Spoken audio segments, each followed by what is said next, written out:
Continuamos con este programa especial de Canal N para comentar el discurso presidencial por el 28 de julio y nos acompañan ahora 3 congresistas: Cecilia Chacón, de Fuerza Popular, Carlos Bruce, del Oficialismo, y Javier Velázquez Gesquén, del Partido Aprista. ¿Cómo están, caballeros? Feliz 28 para todos. Dama y caballeros. Felices fiestas. Felices fiestas. Bueno, empezaremos por lo que acabamos de ver, ¿te parece, Cristian? Correcto. Cuando ese paneo que hay a los que están sentados en primera fila y se ve a quienes representan a los poderes del Estado, y por ahí está Monseñor Juan Luis Cipriani. ¿A qué poder del Estado representa? Eso me pregunto. Ajá. Normalmente el Monseñor Cipriani lo sientan en la galería, donde están los embajadores, y efectivamente es jefe de la Iglesia Católica. Supongo que invitarán también al presidente del Concilio Evangélico. Se sientan arriba como invitados. Y abajo se sientan los ministros, los presidentes del Poder del Estado, los jefes de los organismos autónomos constitucionalmente. Y raro, primera vez que lo veo al cardenal Cipriani abajo sentado entre el presidente del Poder Judicial y el presidente del Tribunal Constitucional, como si fuera un poder del Estado en un país laico. Eso es medio raro. Creo que alguien ha metido la pata en el protocolo ahí, por decir algo, ¿no? Protocolo que conocía bien, ¿no? Porque el presidente justamente lo menciona, ¿no? ¿Perdón? El protocolo lo hace Cancillería. Hace Cancillería. Lo mencionan aquí justamente, o sea que también estaba al tanto, obviamente, su eminencia cardenal primado. ¿A usted no le parece nada? No, a ver, para empezar, tanto las invitaciones para el TDU, que dice el congresista que no lo han invitado, como el tema protocolar, lo hace Cancillería. ¿No? Nadie se sienta donde no le corresponde, que se sienta. Así es. Correcto. Y lo que sí me ha parecido raro es que bien poca gente en el TDU, bien poca gente en las calles, muy poca gente. En el Parlamento no han permitido que se siente gente atrás, como es absolutamente todos los años. Dice que fue un tema de defensa civil. No sé. Eso lo anunció Luz Salgado cuando tú eras presidenta. Sí, pero muy poca gente también en los balcones, ¿no? Pocas personas, lo cual me parece no solamente raro, sino que es una fiesta donde efectivamente pues todos deberían estar invitados, ¿no? Y se les debería de permitir estar un poco más cerca para ver lo que de alguna manera es de todos, ¿no? Correcto. Por fiestas patrias. Es de todos, claro. Así es. ¿Qué le ha parecido, entrando un poco al mensaje en sí, ¿no? A lo evaluado del primer año y finalmente de lo que se espera será este año que viene, congresista? Mira, yo quiero empezar diciendo que me gustó mucho el que se le haga un reconocimiento público a 9 personas que estaban en el balcón presidencial y a través de ellos, obviamente, a las instituciones que representan por el trabajo que realizaron con el niño costero, ¿no? Creo que esto ha sido algo muy positivo, porque además es el sentimiento de todos los peruanos que de alguna manera el presidente ha sabido leer. Correcto. Y se lo ha dado públicamente. El otro tema son los 5 proyectos de ley que se han entregado al Parlamento, que son temas totalmente concretos, 2 de los cuales se vieron como decretos legislativos. Y se les dijo que efectivamente no es que no estuviéramos de acuerdo en el tema necesariamente de fondo, sino que no estaban dentro de los temas dados, digamos. No estaba dentro de los temas dados como facultades, uno, y me parece que había otro que de alguna manera chocaba con la ley de municipalidades, que había que analizar desde otro concepto que tampoco podía ser delegado. Por lo que han entendido de que el camino es la iniciativa legislativa, que estoy seguro el presidente Lucho Galarreta le dará la prioridad que necesite y que es necesaria. Así que eso es positivo. Sin embargo, ha sido un discurso lleno de generalidades, ¿no? En algunos casos parecía escuchar el discurso del año pasado, porque hablaba de destrabar los grandes proyectos, de aumentar la inversión privada, de generar más empleo, etcétera, etcétera, pero son cosas que ya los dijo y que lamentablemente al final de este año nos hemos dado cuenta que no es así. Supuestamente íbamos a crecer al 5%, vamos en 2,5%, no sé a cuánto terminaremos. Generación de empleo, hemos perdido más de 500.000 de puestos de trabajo. La reconstrucción ha anunciado que va a empezar, ya arranca, ¿no? Pero estamos prácticamente agosto y todavía no se ha hecho nada en trabajo de reconstrucción, y eso es preocupante. Y los grandes proyectos no se han destrabado. ¿no? No hay nuevas inversiones realmente importantes, sobre todo en el sector de minas, por ejemplo, o en grandes proyectos, que yo espero que... Bueno, pero se habla ahí de 30.000 millones en mi Chiquillá y otras... Pero todavía no están. Ok, todavía no están, efectivamente, serían inversiones. Una vez sí, más, para no, los 18 pero meses. no solamente eso, acuérdense que también dijo, cuando se trata de proyectos mineros, uno no puede decir en 18 meses va a estar, o sea, eso es algo que no se puede saber, no es real, o sea, está calculando una vez más sobre temas que él no ve, no controla. Vamos a darle la palabra a Javier Velázquez, que es quien... Mire, el rango de la oposición. A mí me parece que este es un mensaje del sexto año del gobierno de Ser Humala. Y muy tibia la reacción ante supuestos que han condicionado un poco la parálisis de la economía del país. Todo el mundo sostiene de que el señor Humala dejó casi paralizada la economía del país. Entonces creo que lo que debería hacer el gobierno, el presidente, en este discurso aprovechar la oportunidad para hacer una autocrítica sincera y profunda de la situación. Yo no creo que las causas que han condicionado casi la parálisis de la economía este año haya sido Lavallato y Fenómeno del Niño. Son además de el frenazo que le metió en septiembre, el ministro de Economía el año pasado. Creo que eso ha tenido más impacto negativo que los fenómenos. Entonces, si a esa visión conservadora de frenar la economía, o sea, bajar la inversión pública para honrar el tema del déficit, viene Lavallato y viene el fenómeno costero, es obvio que estamos en un escenario de parálisis de la economía. Ahora, el enfoque también errado del gobierno es pretender de que bajando impuestos, es la lógica del señor Humala, bajar impuestos o hablar de los sobrecostos laborales es la solución al problema de la economía. Yo creo que es el tema de demanda interna, por eso ahí creo que ha faltado un show no solamente de optimismo, sino de compromiso con estimular intensamente la inversión pública. Entonces, está hablando yo creo que rasguñamos el 2 o 2.1% a fin de año del crecimiento. Entonces, hay cifras que no cuadran. Dice, pretendemos crecer al 2018 4%. Y se plantea metas sociales, como por ejemplo reducir la pobreza del 21% que está al 15% en 2021. No cuadra, pues.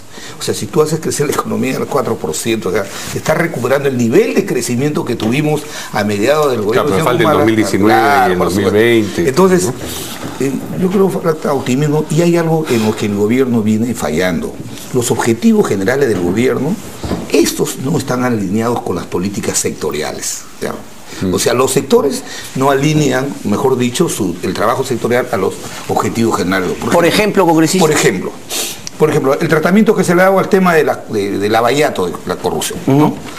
En Estados Unidos y en Brasil no se ha paralizado la actividad de las empresas, sino se ha intervenido para cobrarse la reparación civil. Acá, ¿qué estamos haciendo? Ahora, bonito el discurso del presidente, no queremos empresas corruptas. Pero, ¿qué hemos hecho? Hemos acabado con organizaciones empresariales que daban importantes aportes al PBI. Entonces, yo estoy de acuerdo que hay que meter preso a los directivos de las empresas corruptas. Okay, pero no cree que se deberían ir y el mensaje ser así de tajante, que se vaya a Odebrecht. ¿No cree que se debería hacer? Entonces, mira lo que ha pasado. Mira, lo que te quiero decir es lo siguiente. El decreto de urgencia 03, yo creo que lejos de ser un mecanismo legal que estimule la expansión de la economía del país, lo que ha hecho es pararla. Entonces, sus efectos se van a ver el próximo año, cuando lo de la cadena de pagos, cuando 14.000 trabajadores se vayan a la calle ya con el pago de beneficios sociales que tienen que pagarles, y cuando hay empresas que tercerizan servicios de estas actividades. Entonces, yo creo que por ahí va el tema de un discurso que parte de un diagnóstico incompleto de las causas y no hay un compromiso de rectificación en ese sentido. Yo creo que el tema no es bajar impuestos ni revisar el Consejo de Trabajo el sueldo mínimo, sino cómo incrementamos la demanda interna. Demanda interna como estimulando gasto público, porque es la única forma de jalar la inversión privada. A ver, una voz del oficialismo. A ver. Estamos 2 contra 1, pero no importa, ahí estamos. Lo que pasa es que el presidente Kuczynski tiene un estilo distinto de dar sus mensajes a la nación. No es un recuento de las obras que inauguró, ni tampoco las medidas que tomará, en detalle hacia el futuro. No tiene ese estilo. Él dejó un libro con una especie de memoria de las obras que se han hecho de manera sectorial y él las ha obviado mencionarlas en su mensaje. Lo que hay es, primero fue un reconocimiento de culpa de que la economía no creció como pensaba que se iba a crecer por una situación de déficit fiscal que se encontró muy abultado, mucho más complicado de lo que se creía, más el tema del abajato y más el tema del fenómeno del Niño. Pero hacia adelante sí él ha sido claro en las razones por las cuales creemos que la economía el próximo año no va a dejar de crecer de por lo menos 4%. Y la razón es muy sencilla. Hay unas obras de la reconstrucción que se tienen que hacer, son miles de millones que se tienen que invertir. Están las obras por los Juegos Panamericanos que también van a entrar en ejecución inmediatamente. La línea 2 del metro dice que no se ha destrabado proyectos, la línea 2 del metro se ha destrabado y eso también es una fuerte inversión. El tema del aeropuerto, otro proyecto que se ha destrabado, el aeropuerto Jorge Chávez, que también va a generar movimiento económico. Además de las obras de agua potable, saneamiento, las 47.000 viviendas que hay que reconstruir, que eso genera movimiento económico sin duda. Entonces, esas son hechos económicos contundentes, objetivos, medibles, que te llevan a pensar que sí, el próximo año la economía peruana va a crecer mucho más de lo que ha crecido este año, de 2.7, 2.1, lo que quieran, vamos a llegar al 4 y 4 punto algo, por estas inversiones que se van a hacer. Entonces, al final de lo que se trata es de destrabemos todo lo que significa hacer estas inversiones. Por ejemplo, agilicemos todos los procesos de expropiación para poder hacer unas carreteras y que estas no se entorpezcan porque hay un 100 metros cuadrados que no se pudo expropiar. Ese es el decreto legislativo que se derogó y que cuando el presidente Kuczynski tuvo su conversación con Keiko, se conversó sobre esos temas y se acordó que sí, efectivamente, el presidente proyecto de ley y la bancada de Fuerza Popular va a apoyar, lo cual está muy bien. Al igual que los otros proyectos de ley que ha propuesto el presidente, como es el tema del agua, el tratamiento de las aguas residuales, sí. Y Consejo Nacional de la Magistratura, la Autoridad Única de Transporte. Y uno más que yo no me acuerdo que eran 5. Entonces, van a ayudar a que estas obras se ejecuten de manera rápida. Eso tiene que reactivar la economía nacional, no hay forma. Es decir, para la reconstrucción se está hablando de 20.000 millones solamente. Obviamente no es solo un año, pero es un montón de plata que se tiene que meter en la economía. Congresista, debemos entender entonces que de alguna manera la ambición de este gobierno ha bajado y ahora se trata de reactivar únicamente esa economía que está, digamos, golpeada, y no se van a dar ya esas reformas que nos harían justamente llegar a ser un país como se pensaba en el 2009 a puertas de entrada a la OCDE. Es decir, hablo de reformas profundas, reformas laborales, reformas de justicia, porque son cositas puntuales, ¿no? El tema del Consejo Nacional es una cosita dentro de una reforma de justicia. ¿Esas grandes reformas se van a dar o ya no están dentro de las ambiciones del gobierno? Es indudable que la primera prioridad la tiene la reactivación económica. Sin eso, nada va a andar. Y sí está en el objetivo del gobierno de que antes del 2021 seamos parte de la OCDE. Él lo ha dicho explícitamente el presidente en su discurso. Y es un objetivo claro por el cual se está trabajando. Y eso, por supuesto, lleva a una serie de reformas, como tú has mencionado, el Consejo Nacional de Magistratura es una de ellas, y otras más. Sí, el Perú tiene que alinear sus instituciones para ser un miembro nato ya de la OCDE. Correcto. Vamos a hacer una breve pausa, Mario. Y volvemos.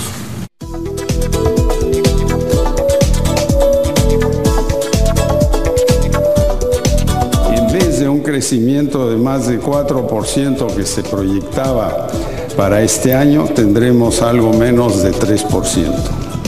Este ritmo es totalmente inadecuado para una economía emergente como la del Perú, que tiene una fuerza laboral joven para la cual necesitamos generar cada año al menos 300.000 nuevos puestos de trabajo productivo remunerado. Eso no se ha logrado este año, lo que constituye un gran dolor para los peruanos y para mí personalmente. Como jefe del gobierno, mi responsabilidad es prever los peligros en el camino. Muy bien, continuamos con este programa especial en Canal N para comentar el discurso del presidente Kuczynski por 28 de julio, con 3 congresistas que son nuestros invitados, y escuchábamos lo que decía el presidente acerca del empleo y lo importante que resulta el empleo para el crecimiento económico, recuperar los niveles que existían antes. Ahora, yo estaba leyendo la parte específica del discurso donde habla sobre este asunto. Dice: no habrá revolución social sin trabajo. Nos resulta imprescindible avanzar en el diseño e implementación de una transformación laboral pro empleo, la cual pretende atacar las debilidades estructurales de nuestro mercado de trabajo: alta informalidad, baja productividad, difícil empleabilidad para los jóvenes y grupos vulnerables. Digamos, las consideraciones son impecables. Pero luego dice: debemos aplicar medidas que, respetando los derechos fundamentales de los trabajadores, permitan dinamizar el ciclo laboral. Estas medidas requieren socializarse mediante un diálogo tripartito en el seno de un Consejo Nacional de Trabajo fortalecido. No sé si ustedes entendieron qué medidas van a hacer esas de ahí. No han dicho dónde las va a discutir, qué cosa es lo que se quiere conseguir con esas medidas. Hay un proyecto de ley, el gran problema que tiene el mercado laboral, pero especialmente el sector joven, la alta informalidad. Y una de las razones en las que el gobierno plantea atacar la reducción de la informalidad juvenil, ellos han presentado un proyecto de ley hace semanas atrás al Congreso, que está ahí congelado en la Comisión de Trabajo. Ese proyecto tiene como propósito el Estado asumir la parte, el costo que significa el aporte a esa luz de los trabajadores nuevos que las empresas contraten. Yo tengo mi opinión. Siempre que sean jóvenes. Exactamente. Pero eso es una medida pequeña. Una partícula de la reforma. Exactamente. Alcanzaba porque la idea de ir reduciendo informalidad, que es... La informalidad no genera productividad. Entonces, esa era una medida. Y lo otro que no he revisado, él lo ha anunciado ahora, que está planteando una modificación a la ley de la inspección laboral. No sé si medidas más severas o... Ahora, el Consejo Nacional de Trabajo tiene casi 2 años discutiendo el tema del ajuste al sueldo mínimo vital, y ni siquiera en eso nos podemos poner de acuerdo. No se puede cerrar tampoco en el Consejo Nacional de Trabajo todavía la aprobación de la reforma laboral a través del Código del Trabajo, que años atrás está ahí discutiéndose, y ya por un error conceptual de quienes forman parte en ese consejo, eso no avanza y no viene al Congreso. Pero la forma de generar puestos de trabajo y mejorar la calidad del empleo es cuando tú estimulas la economía a través de inversión pública en este contexto, y que vengan los privados para complementar esa actividad. Es la mejor forma de generar empleo formal. El tema y el problema no solamente es la falta de trabajo, sino la falta de trabajo formal, porque hay muchas personas, muchísimas, que la fuerza laboral realmente, y sobre todo para los jóvenes, es informal.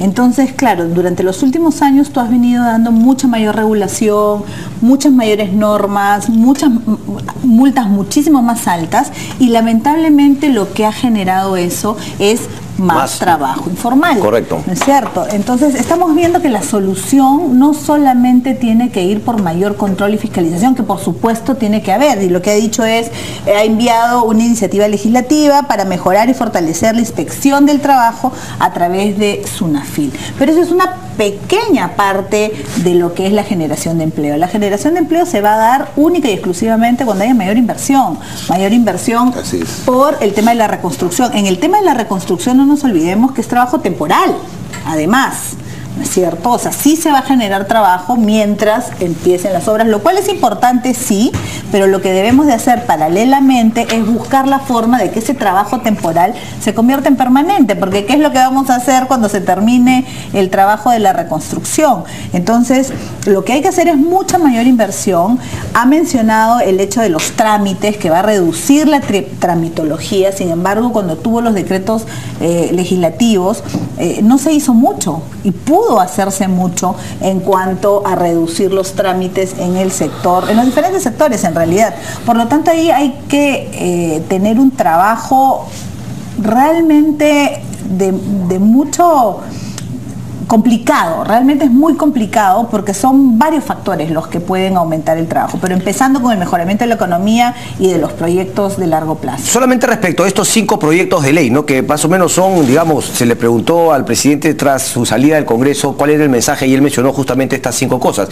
Estas ya se conversaron en la reunión que se tuvo con Fuerza Popular. Digamos, se asume que esto va a ser aprobado en el Congreso de la República por la mayoría del partido de oposición Fuerza Popular. Sé que al menos 3 puntos sí los tocaron. Sí, no el tema de la expropiación de tierras, ¿no? El tema del Consejo Nacional de Magistratura y el tema del agua residual. Ok, la Autoridad Única del Transporte son cosas que ustedes estaban viendo. ¿Les parece que eso no habría ningún problema en aprobar, darle ese apoyo al Ejecutivo para poder...? Nosotros lo que tenemos que hacer es agilizar y priorizar el estudio de estas iniciativas. Primero en la comisión y luego en el Pleno del Congreso, y eso estoy segura que Lucho lo hará rápidamente. Sin embargo, tiene que haber una discusión al respecto. Nosotros no vamos a aprobar yo ni siquiera lo hemos leído.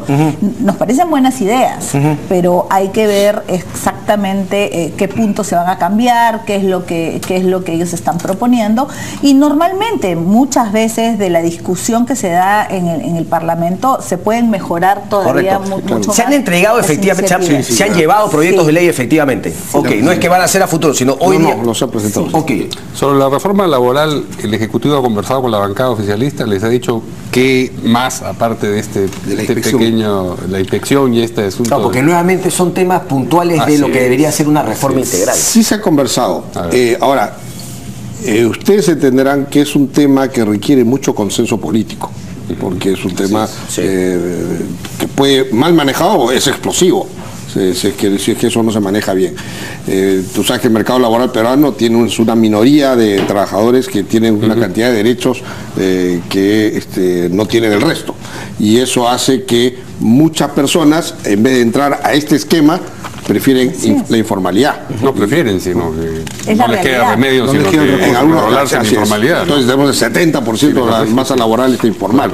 Entonces es un tema complicado porque cualquier cambio que tú hagas a esta legislación va a hacer que este 30% ponga el grito en el cielo y pueda generar un clima de convulsión social. Así que es un tema donde no solamente depende de las decisiones técnicas que se puedan tomar, sino si se puede lograr un consenso político o no. Pero es complicado. Eso es bonito, pero más allá de complicado, es justamente lo que la población espera de su clase política. Sí, ¿no? Porque, por ejemplo, cuando recordamos la ley Pulpín, recordemos que hasta el hoy presidente no tuvo una posición inicial, luego, o sea, sabemos de cómo se cuidan respecto del costo político que puede tener. Por eso sería genial y sería un mensaje de madurez política que las fuerzas políticas se pongan de acuerdo y digo, bueno, vamos, porque de una visión estadista, quizá el día de mañana no nos van a aprobar la población, pero creemos que esto va a ayudar a mediano o largo plazo. Y el hecho de que sea complicado, que en efecto lo es, no debería ser excusa para que no se haga, porque si no uno se pregunta para qué se ofrecen a gobernar el país, sabiendo que los temas son espinosos, si es que no tienen una idea clara de cómo sacarlos adelante. El escenario necesario para que esto se dé es un escenario de crecimiento económico, porque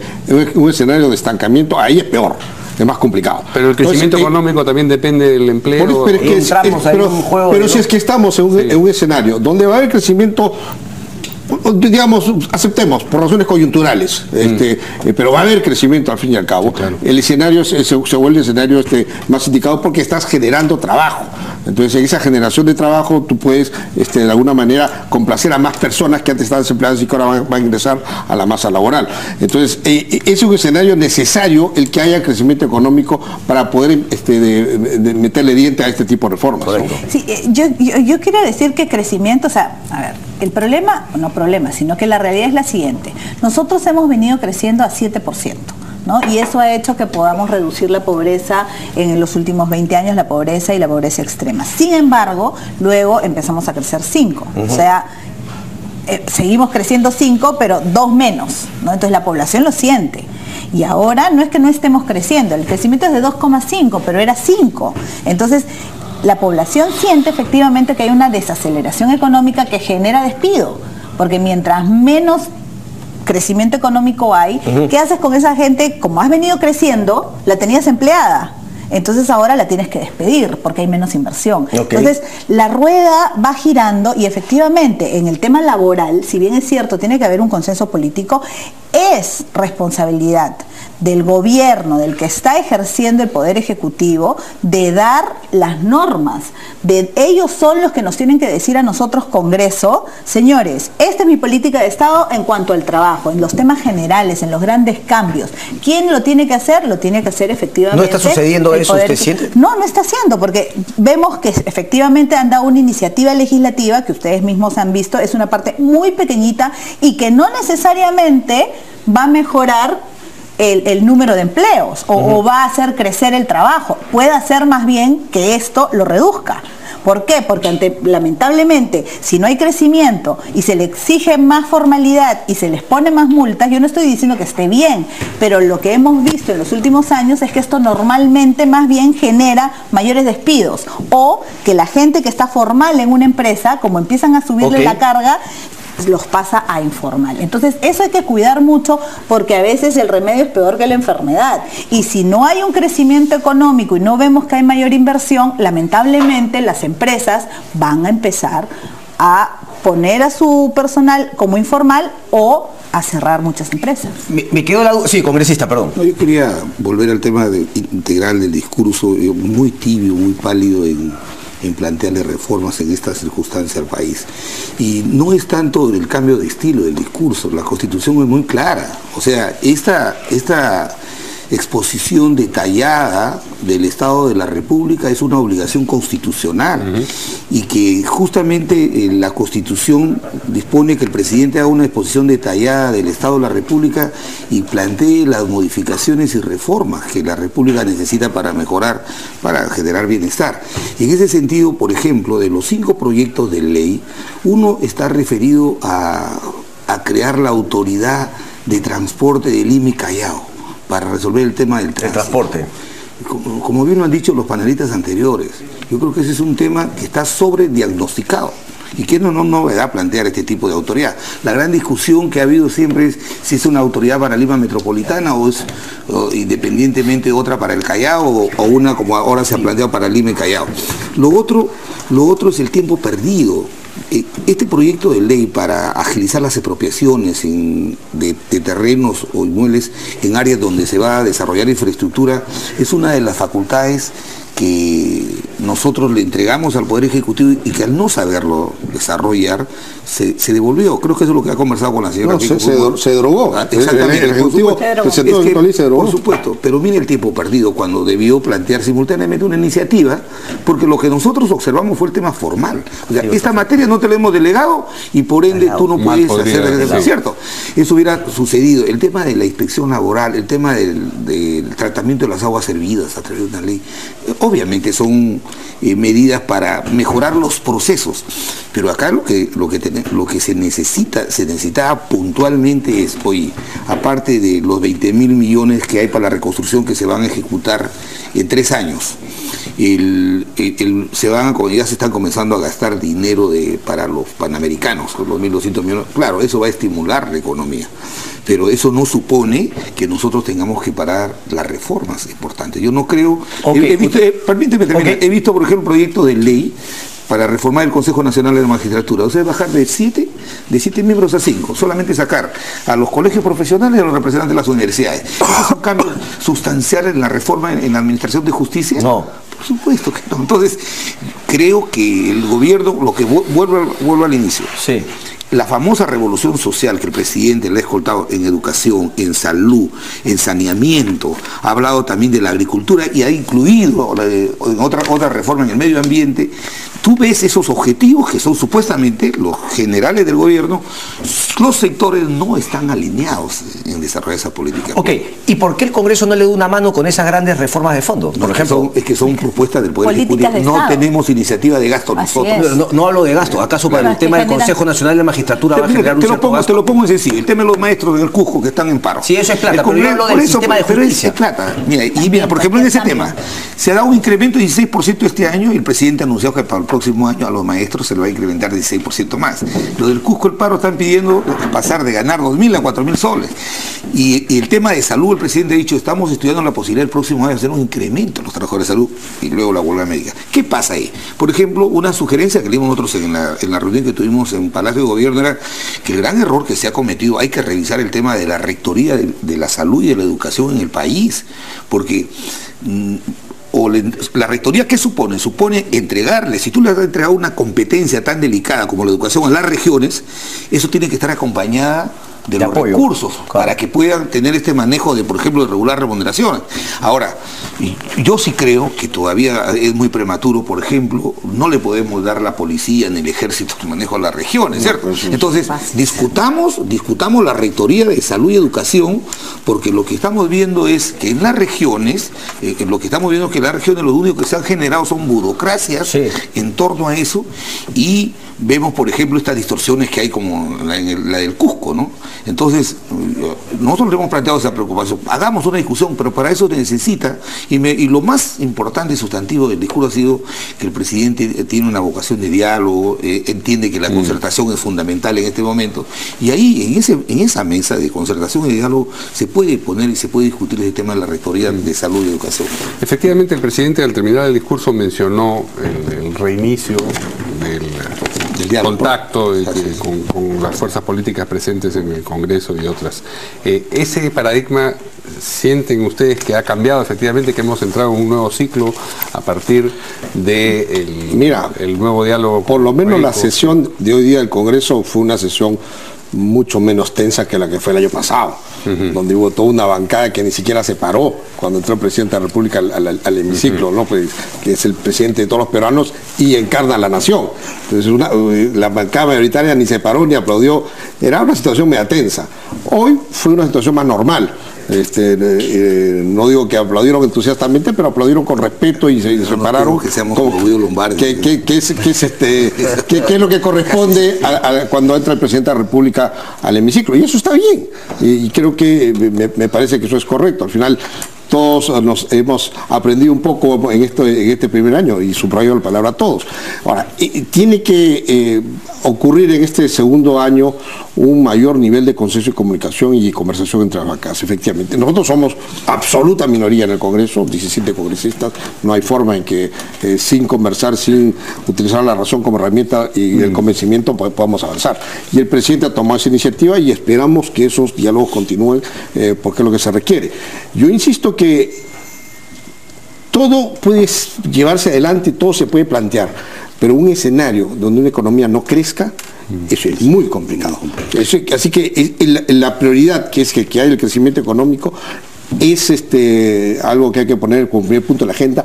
Y es verdad que uno dice, bueno, esta reconstrucción no se va a dar, pero en la economía, soy economista, hay lo que se dice que cada gasto genera su demanda. Es decir, tú si bien empiezas hoy y gastas por cualquier razón, ese gasto se convierte en una empresa que se forma para atender el gasto que estás haciendo, y esa emplea, y después a futuro esa empresa continúa generando riqueza y se produce un círculo virtuoso, ¿no? Entonces, no importa quién haya empezado la inyección ni con qué proyecto lo hayas empezado, lo importante es que ese círculo virtuoso continúe a lo largo de los años, y eso es lo que es el ciclo económico, y para eso tenemos que echarle a andar de una vez.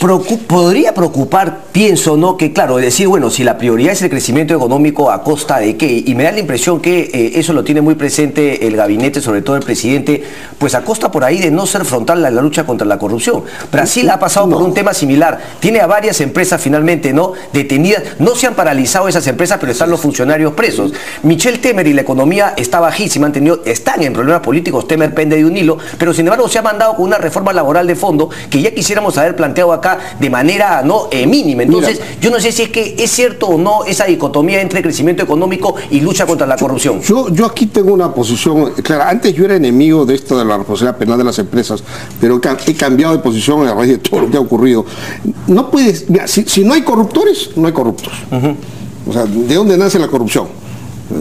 Nace de que alguien paga, ¿no? Entonces, si las empresas, si somos muy blandos con las empresas, al momento que reconoce que hubo corrupción, que la empresa corrompió, sigue trabajando nomás. Entonces, ¿qué señal estás dando? ¿Le estás diciendo a todas las empresas? Sigan nomás, porque si las ampayan, paga pato el ejecutivo y la empresa sigue para adelante. ¿Pero se está refiriendo a Brasil o a Perú? Porque en Perú solamente hay una. Hay una y hay otras que todavía están por verse. Pero en general, cuando tú tienes una empresa que puede quebrar, si es que se le ampalla en esta corrupción, el accionista Le dice a su directorio, compadre, me pones políticas cero corrupción porque yo no quiero perder mi inversión. Y entonces ahí se acabaron los corruptores y por lo tanto se acabaron los corruptos. Entonces eso es algo que hay que empezar a manejar y que en otros países mucho más desarrollados lo tienen avanzado. Una precisión para que no quede la duda. Yo estoy completamente de acuerdo con Carlos en que hay que sancionar, meter presos a los directores, a los gerentes o a la plana dirigencial de las empresas que corrompen en el Estado. Pero parar el funcionamiento de estas organizaciones, eso ya me parece, con ese criterio, Carlos, esta empresa Siemens, la propia Volkswagen, no siguieran actuando en el mercado. Entonces no hay que confundir el ser muy categórico sancionando la corrupción, pero también teniendo mucho cuidado. Me permite la interrupción. Hoy, si estas empresas Volkswagen y Siemens las vuelven a encontrar en actos de corrupción, las quiebran, cierran. Ya tienen responsabilidad penal las empresas. Antes no lo tenían. Entonces, la legislación, inclusive en los países de la OCDE, te lleva a la responsabilidad penal de las empresas. Lo cual tiene mucho sentido porque el accionista se cuida y dice, ni a vainas entra en acto de corrupción porque pierdo mi inversión. ¿No? Entonces, hacia eso es donde está yendo el mundo. Pero yo le hago una pregunta, por ejemplo, hay un video en el cual Pedro Pablo Kuczynski, cuando era candidato, ¿no?, el año pasado, hablaba de un club de las constructoras. Yo pregunto, si eso fuese cierto, ¿eso, por ejemplo, sería una preocupación respecto al crecimiento económico de nuestro país? Eso está bajo investigación, ¿no? Pero si es que no hay indicios razonables, y si es que fuese cierto, ahí sería uy, ¿ahora cómo hacemos con la economía? ¿A ese punto llegamos? Indecopi tiene que actuar ahí. Yo quiero comentar que creo que la pregunta es bastante válida. Hay sí efectivamente una sensación en todos los peruanos que no se quiere luchar frontalmente contra la corrupción. Y para muchos el decreto 003 que se ha dado es más bien un escudo para estas empresas que una lucha contra la corrupción. Porque efectivamente, como bien ha dicho Javier, lo que hubiese hecho el gobierno es intervenirlas, ¿no? Y no me apuran, ¿no? Así es, intervienes, la empresa intervenida lo que hace es terminar la obra y no tendríamos obras paralizadas. Correcto. La población no tendría por qué perjudicarse. La cadena de pago que está haciendo que el consumo se haya frenado, el consumo interno se está frenando. ¿Por qué? Porque hay muchas empresas que han invertido, porque esas empresas grandes a su vez subcontratan absolutamente todo. Entonces la cadena de pago en provincias donde tienen tantas obras, por ejemplo, se ha paralizado por completo. Entonces queda la situación es espantosa. Entonces queda la sensación que lo que se está haciendo es protegerlas. ¿Por qué? Porque se les está permitiendo, ¿no?, ir por encima y se les está permitiendo vender las empresas, hacer un poco de ahorrito para pagar la reparación civil, pero ahí la empresa y la plata se va. A la hora que les quieras cobrar ya no vas a tener... Pero para terminar... El decreto no permite que giren la plata. Para terminar. Sí, claro. Entonces, pero las están vendiendo, etcétera, etcétera, en vez de efectivamente continuar con la cadena de pago, la generación de empleo y sobre todo la obra que la tienen. O sea, ustedes coinciden en intervención más que en decreto de urgencia.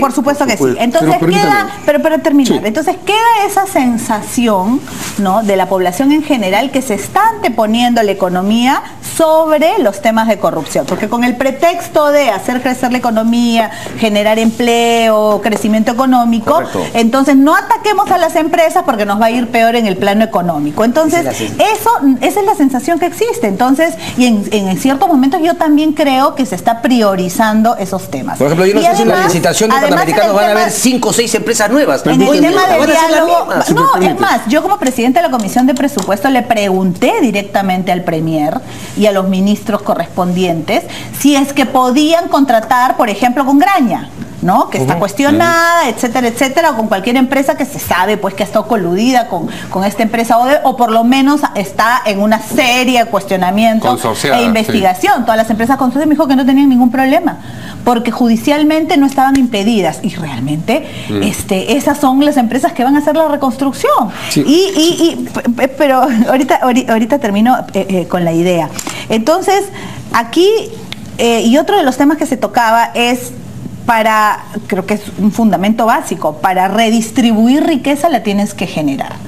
Y lamentablemente hemos dejado que pequeños grupos paralicen la economía del país en cuanto a un crecimiento básicamente de extracción de recursos naturales. Okay. Que nos guste o no nos guste, tenemos que aceptarlo. Somos un país de materias primas. Entonces, esto viene avanzando ya desde hace un tiempo.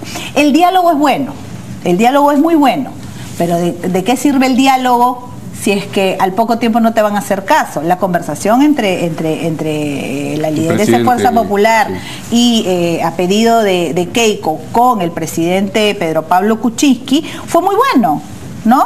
Pero a los pocos días se despidió a las procuradoras, no, a la procuradora y a la doctora Príncipe, entonces deja una sensación de, oye, ¿para qué conversé contigo sobre la lucha anticorrupción si es que luego las vas a ir a despedir en televisión nacional? Ese potestad del ministro, o sea, el tema es que la ministra debería salir a decir qué está haciendo, porque el tema del fondo no es quién es procuradora, sino es cómo le va al Estado peruano en la lucha contra la corrupción. No solamente eso, sino que ellas han dicho, y no ha habido una explicación, de que a pedido del presidente de la República y del premier se las ha despedido porque iban a investigarlo. Entonces se despide a estas personas por un lado, y por otro lado, ¿qué lucha anticorrupción si es que la ponen a la viceministra que firmó la adenda de Chinchero como ministra del MIDIS? Entonces uno se pregunta, ¿qué es lo que está pasando? ¿Para qué sirve un diálogo si después lo que van a hacer es ir por el otro lado totalmente opuesto? El diálogo tiene que continuar, por supuesto. Ok, congresista, por favor.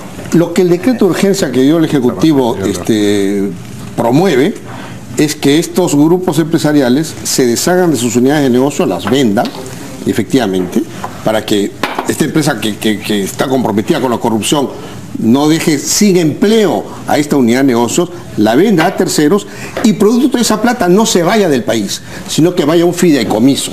Eso está explícito en el decreto de urgencia, que no sé si todos lo han leído. Entonces, ese fideicomiso sirve para pagar la reparación civil que está pendiente para el Estado y todo lo demás. Pero permítame, porque no me dejan exponer mis ideas. Entonces, ese decreto de urgencia, que es temporal, solamente tiene una vigencia de 1 año, y de hecho en la Comisión de Economía del Congreso hemos quedado en armar un grupo multipartidario para sustituirlo por una ley que empalme con este decreto de urgencia.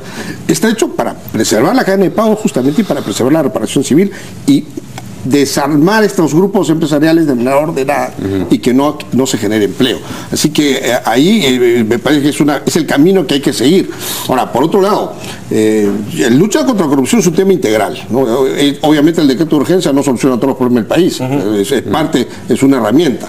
Y en parte de toda esta lucha, digamos, contra la corrupción, donde tenemos que palmar es con el tema de la Fiscalía y el Poder Judicial. El problema es que algunos confunden la Procuraduría como si fuera la Fiscalía. La Procuraduría no es la Fiscalía. Pero es eso, pero en vez de mencionarlo como, uy, qué pena que nos cayó esto, esta es la gran oportunidad de pasar a la historia y de coger el lavallato, y deberíamos separar el lavallato brasilero de nuestro propio lavallato peruano, habría que buscarle un nombre, ya nos encargaremos seguramente, y justamente utilizando esto como oportunidad, ir a la reforma. ¿Quién se va a oponer a la reforma de justicia en este contexto? Yo tengo mucho optimismo con los trabajos que va a hacer la nueva Contraloría. Nelson Chá, que es un buen técnico, vamos a tener que destinarle plata del presupuesto nacional porque va a tener que despedir a cerca de 200 funcionarios que tienen estabilidad laboral, pero que o dejan mucho que desear o más bien ya están metidos ahí en ese es el dinero es fundamental darle para que el Congreso va a tener que darle una ley también para que le ayude a la reestructuración, porque la Contraloría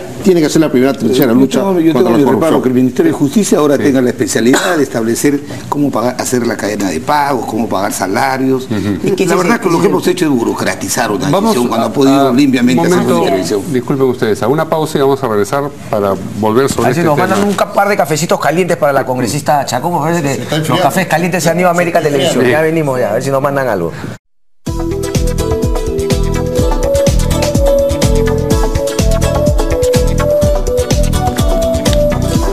Bien, continuamos con el análisis del mensaje presidencial y como decíamos al principio del programa, el mensaje va más allá del discurso, hay cosas que se sugieren en lo no dicho y en los acontecimientos políticos de los días previos, particularmente las nuevas designaciones ministeriales. ¿Qué impresión tienen ustedes de estos movimientos de ficha? Ya escuchamos lo que piensa Cecilia Chacón sobre la nueva ministra, la nueva titular del MIDIS, pero hay más. Está la señora Jovín en energía, que es muy importante, y Ana María Choquehuanca. Y Ana María Choquehuanca, que como decíamos le ha puesto energía, por lo menos al juramento le ha puesto mucha energía. El gran desafío es cómo hay un compromiso de reactivar la economía, de reactivarla con un equipo ministerial parchado y jugando al hándicap, porque El primer ministro ha pasado a la cartera de Economía, ¿no? Sí. Antes era posible que un primer ministro pudiera desarrollar esa función delicada y compleja que era. ¿Por qué ahora no? Porque el país era un país pequeño, su economía era muy pequeña, tenía menos complejidad la institucional del Estado. Por decirte lo digo, Ulloa era primer ministro y no tenía 19 instituciones adscritas que dependían de la PCM. Entonces, bueno, pero en fin, yo creo que lo que hay que privilegiar ahí es que el primer ministro es un hombre de confianza del presidente de la República, y yo creo que va a ser muy difícil que PPK pueda conseguir una persona de más confianza que Fernando Zavala. Pero si por ese lado va, ¿no? Pero ahora, vuelvo al tema. Tú tienes objetivos y hoy ha vuelto a decir en la parte final de su discurso del presidente cuáles son sus objetivos de su revolución social que quiere hacer, ¿cierto? Esos objetivos tienen que tener alineamiento sectorial, pues. Entonces tú te das cuenta, los cambios, cambian al ministro de Energía, evidentemente por los proyectos que ya están en camino, que van a salir el próximo año, y pues, destacan a la ministra del MIDI, la destacan para que cumpla la función de energía. Y yo sí tengo una apreciación sobre el tema de la señora Fiorella Molinelli, ¿no? Yo creo que es la técnica que más conoce el Estado ahí en ese equipo ministerial. Y cuestionamiento político lo tenemos cualquiera que cumplimos una función pública. Yo creo que eso no lo descalifica. Que puede generar una opinión política controlada, lo puede ser, pero tú ves en el tema profesional, creo que es la que más conoce el tema de concesiones, y no de ahora, sino de años. Además, si firmó la adenda, la firmó bajo instrucción, no es porque se le ocurrió a ella, es una decisión política del gobierno. Y tuvo la valentía de firmarla, y al final de cuentas eso se está investigando. Pero no ¿por qué no haberla dejado entonces en un ministerio donde efectivamente hay muchísimos más contrataciones en infraestructura y qué sé yo? Es que más bien parece un premio por haber sido golpeada políticamente. Pero déjame terminar. Okay. Es que yo no soy el presidente de la República. Ok, entonces, pero para que nos cierre su argumento. Pero te digo lo siguiente. Yo creo que al César lo que es del César, ¿no? Entonces, el presidente, además yo creo que esta señora es parte del equipo de partido de gobierno. Entonces, lo digo por eso, nada más porque hay opiniones diversas, ¿no? y legítimas de algunos que la cuestionan por haber firmado lo de Chinchero, pero tuvo la valentía de hacerlo. Y digo, han destacado al MIDIS, o sea, sacan a la señora, a la ministra del MIDIS y la llevan a Energiminas. Me parece muy bien, la señora Cayetana Jovín es una competente profesional para ese cargo. Pero te das cuenta que sectores importantes como agricultura, como vivienda, que deben ser el soporte de esta famosa revolución de la que habla el presidente, son ministerios agotados, de verdad, agotados en su conducción. Entonces tú, para imprimirle, el país lo que quería escuchar el día de hoy es básicamente un shock de optimismo que esté basado en declarar en una emergencia económica. Vamos a multiplicar la inversión pública porque es la única forma de llegar a los niveles de crecimiento que ha planteado el presidente el próximo año, el 4%. Entonces, para eso tenían que ver equipos. Yo creo que una parte del gabinete debió ser renovado con gente yo lo he venido sosteniendo. No necesitan mirar afuera, dentro de su bancada tienen gente muy competente que han manejado el Estado con eficiencia. No sé si los estarán guardando para momentos más difíciles. Para momentos más complicados. Lo que dice sí juro. Sí juro, dice. A ver, yo coincido con Javier que cuando hablan de Fiorella Molinelli dice que tiene cuestionamiento, pareciera que ya tuviera una sentencia del Poder Judicial encima. Y Fiorella no solamente no está en el Poder Judicial, ni siquiera tiene una acusación fiscal, recién está entrando una investigación preliminar de un supuesto cargo que la Contraloría le ha hecho de un contrato al cual no se desembolsó nunca ni un sol, ¿no? Entonces, si eso fuera razón de impedir que una persona sea servidor público, te advierto que te tiras fuera a mitad de la administración pública, ¿no? Entonces, eso no es razón, y además consulta como cualquier abogado y cuando analiza los cargos que le hacen la Contraloría, dice eso no pasa una investigación fiscal ni a vainas. Entonces, eso no es razón para cuestionar a alguien que tiene una formación profesional muy sólida, tiene experiencia en la administración pública y tiene total calificación para ejercer el cargo de ministro de Estado. Ana María Choquehuanca es una mujer extraordinaria, yo recién la he conocido ahora que hemos sido colegas en el Congreso, una mujer de mucha energía, mucha vitalidad, una lideresa en el sur del país, en Arequipa, y creo que va a ser la ministra, la mujer que va a destacar en el gabinete en los próximos años. Y Cayetana Aljovín es una mujer que conoce mucho el sector público también, y ha sido, creo que fue asesora del Ministerio de Economía durante muchos años. Sí. Bueno, luego Proinversión también, ¿no? También estuvo en Proinversión, ¿verdad? Entonces conoce mucho la administración pública por dentro y sin duda va a ayudar para que se lleven adelante todos los proyectos de inversión en el sector de energía y minas. Pero es consciente que justamente no se da ese shock que planteaba justamente el congresista Velázquez Quequén con la nueva conformación del gabinete. Hay que ser más agresivos en lo que son programas para el cual el gobierno está destinando plata, por ejemplo el tema de agua, que es el legado que quiere dejar este gobierno, que cerca de 5 millones de peruanos puedan tener agua al finalizar este gobierno, que te acerca casi el 100% de la cobertura. ¿Sabes cómo se llama el ministro de Vivienda?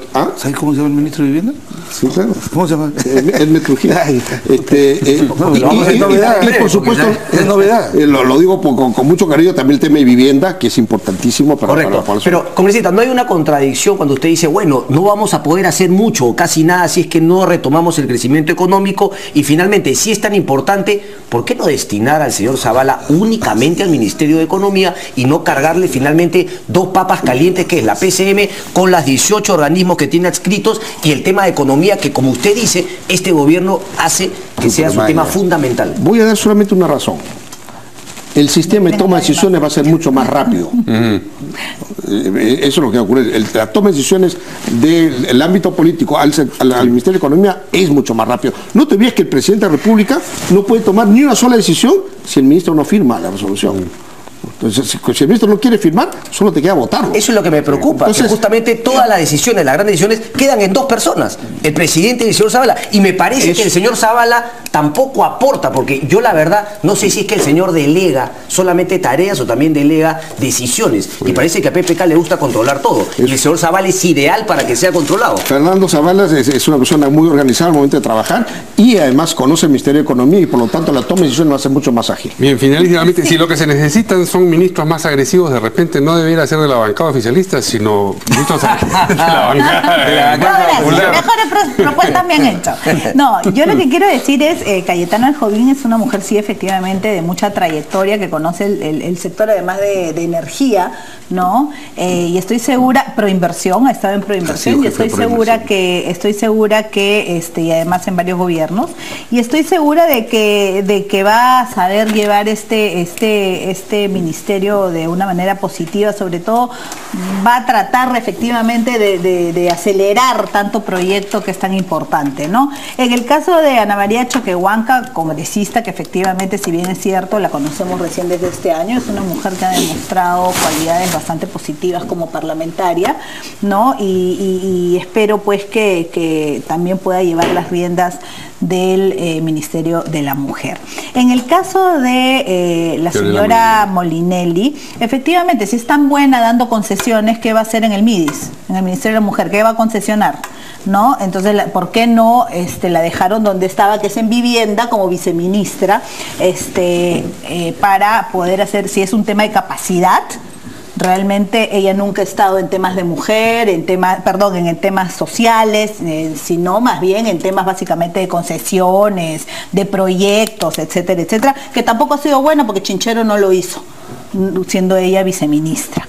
Y me sorprende que dos grandes políticos, tanto del APRA como el señor Bruce del gobierno de Toledo y actualmente, le den mucho más peso a un tema técnico que a un tema político. Y ellos saben perfectamente que poner a la señora Molinelli dentro del gabinete es un error político.